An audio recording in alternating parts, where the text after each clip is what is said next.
going on, guys? It's Tracy Mitchell, VA with TracyVAMedia. For sure, what's going on, y'all? I got you, know I'm telling you. How you feeling today? I'm feeling alright, Tracy. Doing real good. Blessed, marvelous. Just blessed to be here. You know, we met at Revolt Summit. You kind of already had a glimpse of my personality. You kind of glimpsed like my hookah addiction. Right. And you know, we were just vibing. We all had a good time at Bonfire. Right. Tell me how you liked the Revolt Summit experience. Actually, like that was my first time actually, Doing something like that? Yeah, to something like that. My manager actually brought me out my comfort zone to be around people because, like I said, I just like to do the business and I don't like to really be around people because people be a little throwing me off and weird. So, I mean, I really liked it. I enjoyed it and I feel like it was a new experience. So, I'm willing definitely to go to that again. True. Like, even me, like, I would say I'm friendly, but when it comes to networking and being out at events, I feel like I just kind of have to deal with all these different personalities. And a lot of them are weird, and I don't be wanting to deal with it. How do you maneuver? Because I feel like I suck at it. I mean, I kind of, like, get straight to the point. Like, I try not to deviate or beat around the bush. Like, hey, you do music. If you do music, hey, let's go my Instagram. Let's go my number. Let's link. Let's work. Anything else of that. Yeah. It's none of your business, and it's none of my business. You know what I'm saying? You said it's none of your business. Yeah, and it's none of mine. Like, what you doing. So, if it ain't about our professional career, yeah, if we mingle, we mingle. If we pop it off like that, that's cool. But other than that, we really shouldn't be doing that. We should really keep it professional. I'm really happy that you are stepping out of your comfort zone and really putting yourself in the forefront, because I heard your song Paranoid. Yeah. Is it released yet or no? No, it hasn't been released. Do they know about that song? No, they don't even know about it yet. Well, you heard it through me. Y'all heard it through me. But I had to say, I love that song, and you are very talented. And I don't really say that about a lot of people. And it was just dope because I heard the beat and I was thinking it was going to be just some like regular song. But, you know, you giving us some dope bars and it was exciting all throughout. But tell me about that song. I mean, actually, Paranoid came actually after one of my brothers got killed.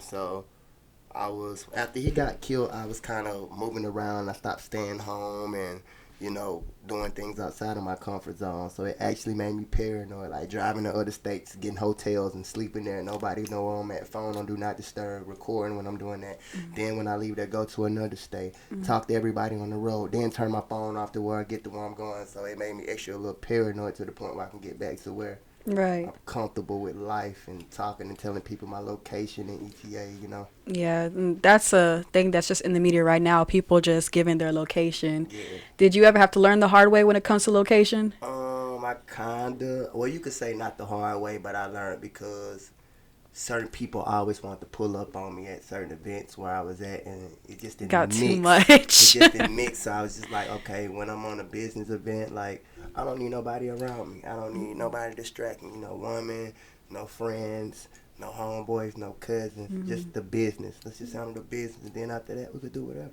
Yeah, even when I met you at Vato, it was just you and your manager, and y'all were just on business. Yeah. So I like that for you guys. So for the people that don't know you, where are you from? I'm actually from Anniston, Alabama, a.k.a. Afghanistan. But I grew up in Memphis. I grew up in Atlanta, so I bounced around a lot. But, I was born and raised. That was the country. Somewhere, if you're not in tune to what's around you, you will be swallowed. You get what I'm saying? So it's only two ways to go out down there: jail or death. So most people are not fortunate to make it out there. Yeah, just from your perspective, like, what was it like growing up for you? Like, what kind of person were you? Did you fall into those things, would you say? I kind of did fall into being in trouble a lot, on and off. And my mom wanted to move me from down there, but the people that she wanted to send me to, it just wasn't going. So down there, it's really hard. You are very profiled a lot. Profiled? Yeah. Can you give us one story? Okay, so I was riding. I just got to where I'm from, just got off the highway. I was smoking a cigarette. I got pulled over. He thought the cigarette was a blunt. You know what I'm saying? Oh, my gosh. So he tore up the car, ran up the car, looking for stuff. Didn't find nothing. Let me go on by my way because y'all wouldn't be talking to me today. But it just goes to show you how you being profiled. Just that fast? Just that fast. I just got off the exit 2-3 minutes, and then he just jumped right behind me and pulled me. Oh, my gosh. And we in Cobb County right now, too, so... Yeah, I don't been busted. I do not play with the police out here. I'll be afraid. So make sure your car's right out here. Is it true that you ran away when you were younger? Because you couldn't take Alabama? Yeah, I actually did run away. So like my mom wanted me to have this certain type of life and do this certain type of thing, and I was already entangled into what I was entangled into, and I knew what I wanted to be then. So it wasn't no trying to change me, you know. So I ran away and went to Ohio, you know, and I Why Ohio? What was out I there? mean, Ohio is just different. I feel like, you know, most people from the South, if you know, they go to up north, they might go to New York or New Jersey. I feel like Ohio's just as fast, if not faster. And one thing about you that I read into your bio is that you've been through a lot. Yeah. A lot. And I feel like there's a lot of rappers out here that kind of pretend that they've been through a lot, but your story is very authentic. So, I mean, I don't even know where to start. Like, you've lost friends, family members. I would say 2022 is probably like one of the worst years ever. Definitely. But you're in front of me right now and you're keeping it all together. Like, tell me how that changed you. Drastically, like I said, I used to be to where I used to hold so much in, but I got to the point where, you know, I write a lot or I take time to myself to visualize what I want to do and what's happening in my life. And, you know, one thing about it is I had to understand no matter how mad you get, no matter how you don't understand it, you never question God. See what I'm saying? Because he wouldn't have me here with you, Miss Tracy, if I were to question him. And you never felt at once, because I'm not going to lie. I had to, because I was just so down bad. Like, why? Like, you never done that not once, though? No, it's in the Bible. They did somebody like that in the Bible. I'm not too sure of the verse, but they took everything from that man.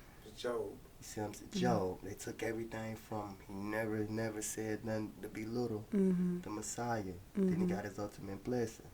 So I feel like certain things happen. They try to poke you to see how you're gonna, if you're gonna fold. Yeah. Gonna fold. So I just tweeted that this morning, just talking about how lately for me, every day I feel like I've been battling to step out like who I am, because I know I'm a good person, but I just kind of been wanting to be like, fuck everybody, you know?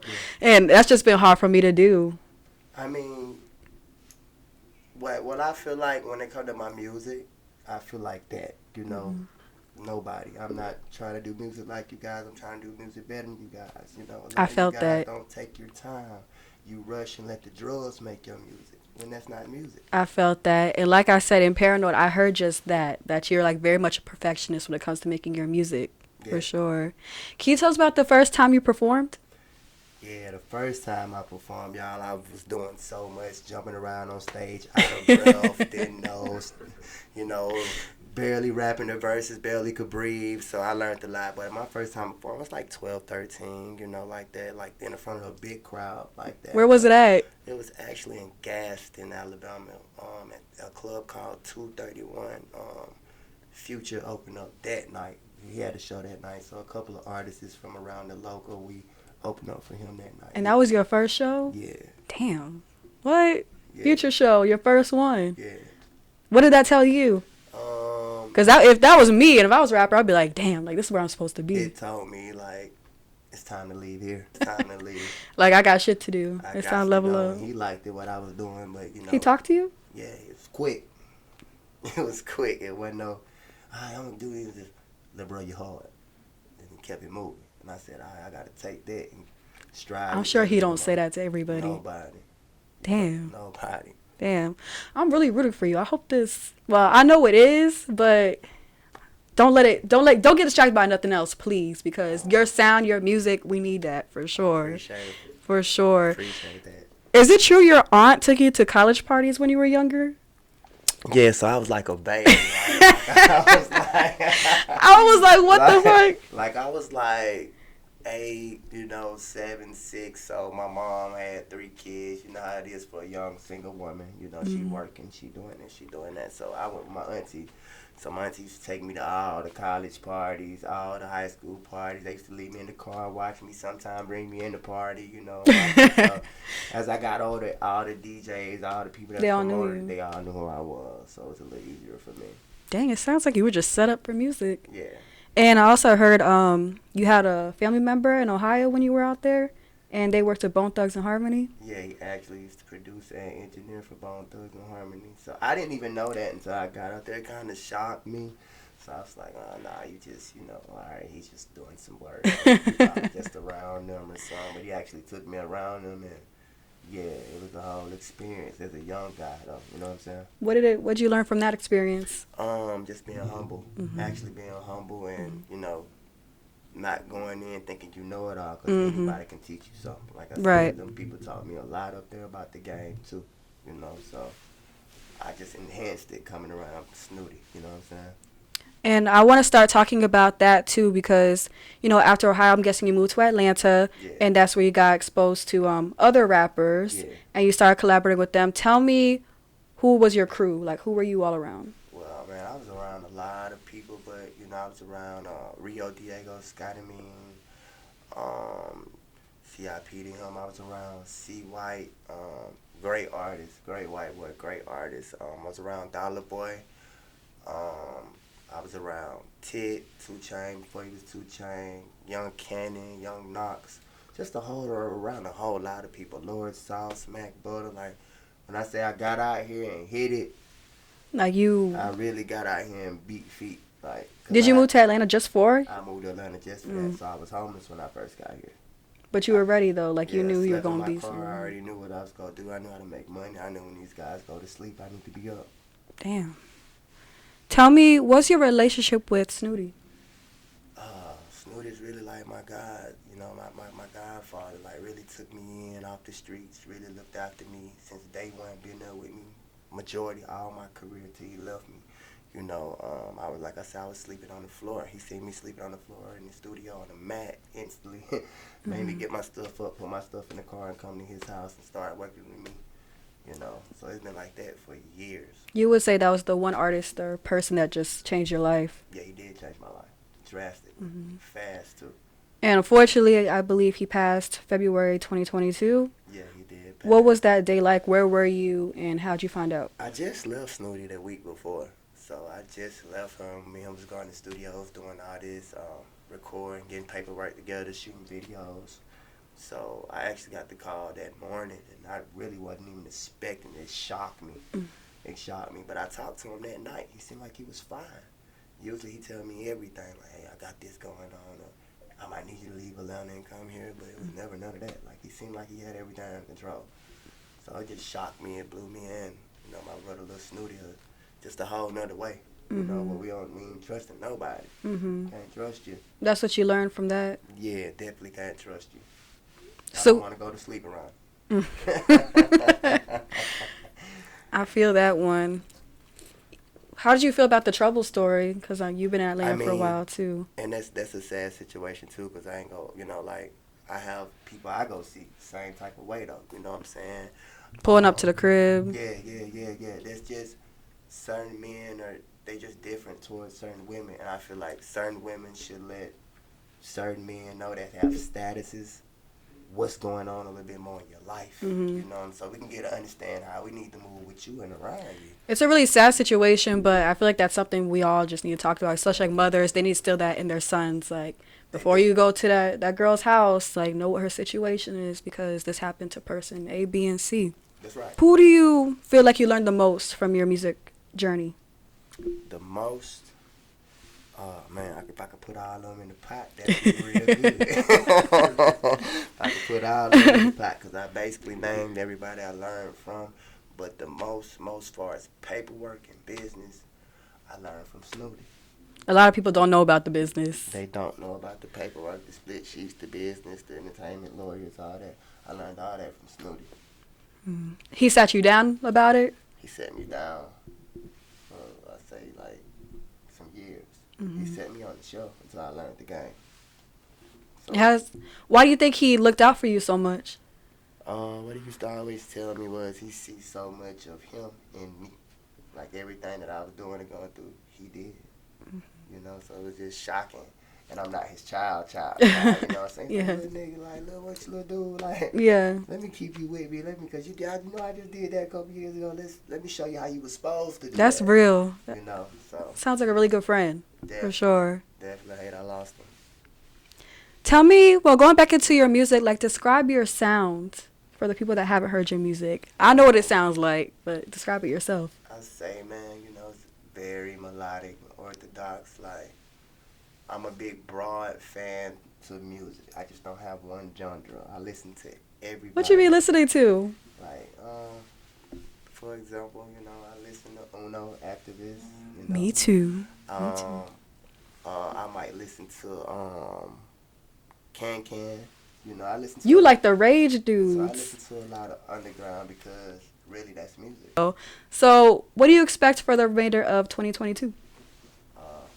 Really, I just expect, you know, a little bit more than what I've been doing. You know, go up a little bit more. I got a lot of music I want to give y'all, a lot of different sounds. I do Indian, like EDM. You do EDM? Yeah, I do it all and play guitar. So, like, I'm going to give y'all all type of flavors of music, what I'm going to do this year. You really sound like you're meant for this shit. Like, out of all the people I interviewed, like, I never heard a story where it's just like everything just equals up to being Great. an artist, a great artist. Yeah. For sure. How does that feel, though? At first, I didn't understand it. I didn't want to accept it because I used to go through so much. Mm-hmm. You know? So, as I got older, then I got the right people around me, like Ozzy and certain people. You have to accept what God has laid out for you. And you got to learn how to pave it a little bit more, how to smooth it. So, that's what the process I'm at right now. Were you always this spiritual? Kind of. You know, I ain't learned to get like that till I lost a lot of people. My mom. Yeah. And how does it feel? Like, how does your music change since her leaving? You can hear more pain in it, you know what I'm saying? Like, most men that was raised by their mamas and fathers always took, you know, towards their mom, take care of your mama, love you. Yeah, hell yeah. So, you'll hear more of my messages towards men that have their mothers still here, actually in the present. Love that woman while she here, because you're going to have to go through the same thing I went through. Hell yeah. I mean, let's see if you can handle it. I mean, Everybody yeah. handles it different. Yeah, you told me that before we even hit the record, but I need to hear that too. Yeah. So I really appreciate you because not only is your music really fucking good, and of course you got the look too, but you have a story behind you, and I feel like you could like really inspire a lot of people out here as well. So I hope you really start killing the shit, you know. We're starting off with this interview, y'all. I really fuck with Bino. Make sure you tune into his music. Tell me about your whole catalog too. Well, you know, basically, like, I got a lot of music out there. You could basically go look me up on YouTube, Spotify, any major platform. You can go find my music. I got some music y'all don't even know when it's dropping. It's just dropping. Like, it's just coming out. Like, somebody just sent me some. I got a new song that just dropped today. So. Oh, I'm gonna be tuning in for each one. What would you say is your favorite song that you've done that the person watching this could go ahead and click play on? Vatican. That'd be one of my favorite songs. Far as rap. Far as, you know, Rage. I say Pluto X that just dropped with Brent Candyman Johnson. I'm guessing it's feature inspired? Yeah. Hell yeah. So. Hell yeah. I love this. Yo, thank you so much for stopping by. Thank you so much. And I'm just so happy for you. And I'm about to be like streaming all your music too. Thank you so much. For Thank sure. y'all for having me. It's a pleasure to meet all y'all. Y'all stay tuned. For sure. Rock with me.